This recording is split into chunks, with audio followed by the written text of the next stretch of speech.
हिंगणा तालुक्यातील उपअधीक्षक भूमी अभिलेख कार्यालयात दलाल राज सुरू असल्याचा गंभीर आरोप समोर आला आहे। या कार्यालयात कायदे आणि नियम धाब्यावर बसवून कामकाज सुरू असल्याचा संतप्त आरोप नागरिकांकडून करण्यात येतोय।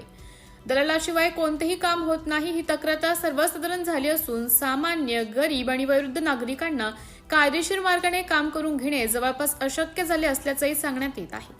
कार्यालयात दाखल केलेल्या तक्रार अर्जावर महाराष्ट्र लोकसेवा हमी कायदा आणि प्रशासकीय नियमानुसार ठराविक कालावधीत कारवाई करणे बंधनकारक असताना अनेक अर्ज जाणीवपूर्वक प्रलंबित ठेवले जात असल्याचा आरोप आहे।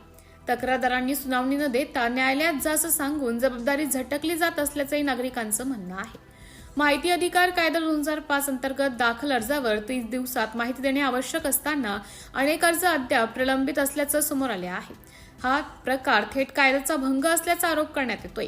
कार्यालयातील अनेक कर्मचारी अधिकृत ओळखपत्र वापरत नसल्यामुळे कर्मचारी, दलाल आणि नागरिक यातील फरक ओळखणे कठीण झाले। याचा फायदा घेत दलाल खुलेआम वावरत असून नागरिकांची आर्थिक पिळवणूक होत असल्याचा आरोप आहे। तसेच काही अधिकारी आणि कर्मचारी मुख्यालयाच्या ठिकाणी वास्तव्यास नसल्याने कामकाज ठप्प होत असल्याचंही सांगण्यात येत आहे। या सर्व प्रकारांमुळे वयोवृद्ध नागरिकांना वारंवार कार्यालयात फेऱ्या माराव्या लागत असून ते शारीरिक आणि मानसिकदृष्ट्या त्रस्त झाले आहेत। हे शासनाच्या सुलभ सेवा धोरणाच्या विरोधात असल्याचं नागरिकांचं म्हणणं आहे।